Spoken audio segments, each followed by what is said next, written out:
Bismillahirrahmanirrahim. Assalamualaikum warahmatullahi wabarakatuh. Resistensi insulin mungkin merupakan sesuatu yang terdengar asing di telinga teman-teman sekalian. Tetapi, itu merupakan sesuatu yang sangat penting terkait dengan penyakit yang mungkin sudah sering didengar oleh teman-teman semua, yaitu penyakit diabetes mellitus, yaitu meningkatnya kadar gula dalam darah abnormal tanpa terkendali tadi. Jadi, untuk memahami secara simpel bagaimana resistensi insulin, izinkan saya menjelaskannya secara sederhana. Jadi, insulin merupakan hormon yang berperan penting dalam metabolisme tubuh kita, di mana insulin dihasilkan atau diproduksi oleh kelenjar pankreas kita. Insulin berfungsi untuk memasukkan glukosa atau gula secara sederhana ke dalam sel tubuh kita. Dengan dimasukkannya glukosa ke dalam sel tubuh tadi, maka glukosa tadi akan dapat digunakan sebagai bahan metabolisme atau bahan bakar sebagai sumber energi ketika kita beraktivitas. Jadi, fungsi insulin adalah dengan dia berikatan dengan reseptor yang terdapat di permukaan sel tadi. Setelah dia berikatan dengan reseptor tadi, maka glukosa akan dapat masuk ke dalam sel tubuh kita dan akan digunakan sebagai metabolisme tadi. Tetapi apa yang terjadi teman-teman?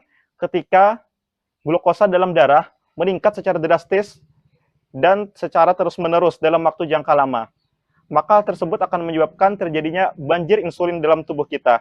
Ketika insulin membanjir tadi, maka dia berusaha untuk memasukkan glukosa yang meningkat dalam darah tadi secara bersamaan ke dalam ke dalam sel tubuh kita tadi, dengan tujuan supaya dapat dimetabolisme secara serempak. Tetapi, ketika insulin yang membanjir tadi terjadi secara terus-menerus dalam waktu lama, maka menyebabkan terjadinya resistensi insulin.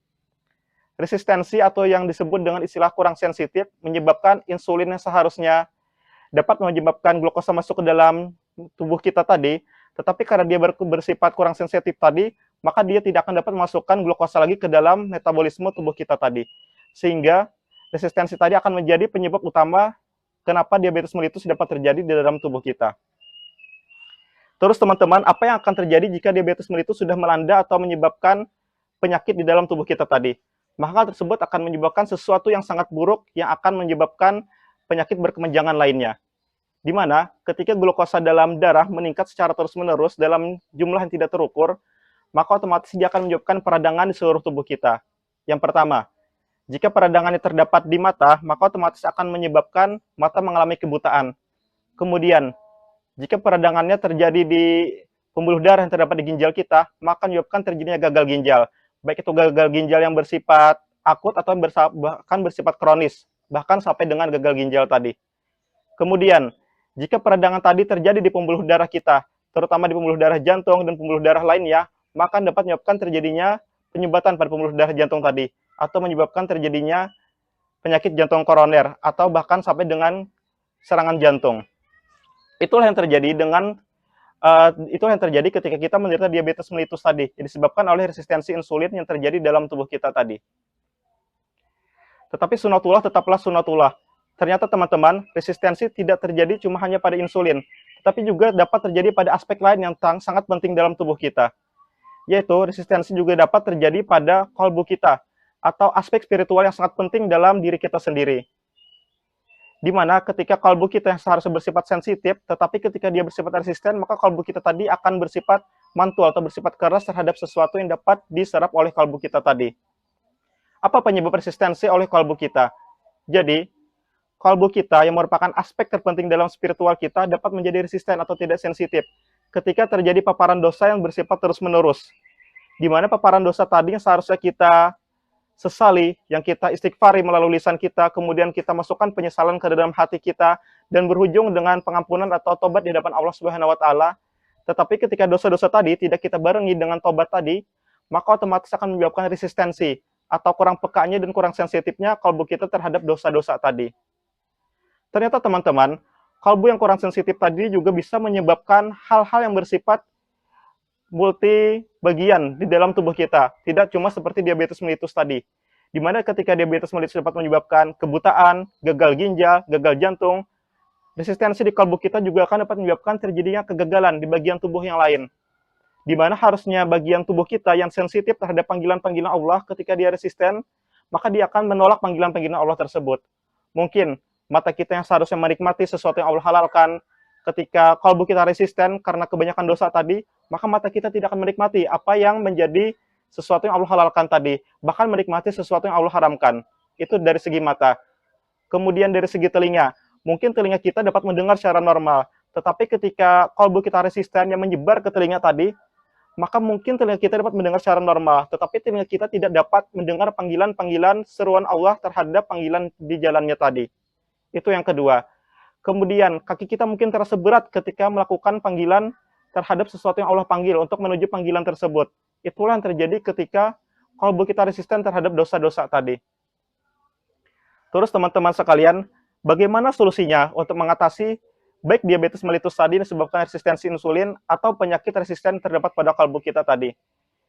Di dalam medis ada terdapat salah satu metode pengobatan terkait dengan bagaimana penyakit diabetes mellitus tadi, di mana banyak obat yang beredar dengan tujuan untuk meningkatkan sensitivitas insulin tadi, untuk menghindari atau mengurangi resistensi insulin yang terdapat pada sel di dalam tubuh kita. Yaitu dengan cara meningkatkan sensitivitas insulin tadi, maka diharapkan glukosa yang meningkat dalam darah dapat dimasukkan ke dalam sel tubuh yang digunakan untuk metabolisme tadi. Itu secara medis untuk diabetes mellitus. Tetapi itu juga berlaku ternyata terhadap kalbu kita. Jadi kita harus meningkatkan sensitivitas terhadap kalbu kita tadi. Bagaimana cara kita meningkatkan sensitivitas terhadap kalbu kita? Caranya ternyata dengan kita meningkatkan dan memperbanyak tobat kepada Allah Subhanahu wa taala. Dan kita meningkatkan tobat dan memperbanyak istighfar dan zikir kepada Allah, maka insya Allah akan dapat meningkatkan sensitivitas terhadap kalbu kita tadi. Ya mungkin dosa yang awalnya terasa biasa-biasa saja, dengan kita meningkatkan sensitivitas kalbu kita tadi, mungkin dosa yang terasa ringan ketika kalbu kita sensitif, maka akan anggap kita sebagai dosa yang berat. Mungkin ketika kita melihat sesuatu yang Allah haramkan, ketika tersimbah aurat di depan kita, mungkin awalnya kita merasa biasa-biasa saja. Tetapi ketika sensitivitas kalbu kita meningkat, maka insya Allah ketika kita melihat aurat sedikit saja, maka kita akan langsung mengucapkan istighfar dan ikuti dengan tobat kepada Allah Subhanahu wa taala tadi. Begitu pula dengan dosa-dosa yang lainnya. Itu yang pertama. Kemudian yang kedua, jangan sampai kita membiasakan dosa-dosa tadi menjadi sesuatu yang masif atau membudaya di masyarakat. Di mana ketika dosa-dosa tadi sudah menjadi sesuatu yang masif atau membudaya di masyarakat, maka otomatis itu juga akan menyebabkan terjadinya resistensi terhadap kalbu kita tadi. Contohnya, mungkin seperti dosa-dosa yang dianggap biasa seperti saat ini, seperti dosa pacaran, kemudian ikhtilat, dan dosa riba, dan lain sebagainya. Jadi jangan sampai dosa-dosa besar yang saat ini mungkin dianggap sebagai dosa yang berat, di waktu akan datang akan menjadi dosa yang dianggap seperti biasa saja, karena sudah resisten kalbu kita dan sudah menjadi masif di masyarakat. Jangan sampai dosa-dosa yang kita anggap berat saat ini seperti LGBT, kemudian pembunuhan, zina, dan lain sebagainya, menjadi dosa yang kita anggap biasa saja di masa akan mendatang nanti. Ketika dosa tersebut sudah menjadi masif di masyarakat tadi. Maka di momen yang membahagiakan ini, di momen yang Allah turunkan 1 bulan sekali dalam 1 tahun ini, marilah kita tingkatkan sensitivitas kalbu kita di momen Ramadan ini. Di mana Ramadan merupakan bulan ampunan, yang insya Allah akan terbuka ampunan Allah sepanjang waktu, baik itu pagi, siang, sore, dan malam. Marilah kita tingkatkan sensitivitas kalbu kita tadi dengan cara selalu bertobat kepada Allah Subhanahu wa taala. Kita renungi kesalahan-kesalahan kita sehari-hari. Kesalahan kita di pagi hari kita tobati di siang hari, dan kemudian kesalahan kita di siang hari kita tobati langsung pada waktu tersebut. Dan jangan sampai kita lewatkan momen-momen yang membahagiakan dan berharga ini. Semoga kita dapat menjadi muslim yang memiliki kalbu yang sensitif terhadap dosa-dosa, dan semoga kita menjadi muslim yang mendapatkan ampunan dan ridha dari Allah Subhanahu wa taala. Wassalamualaikum warahmatullahi wabarakatuh.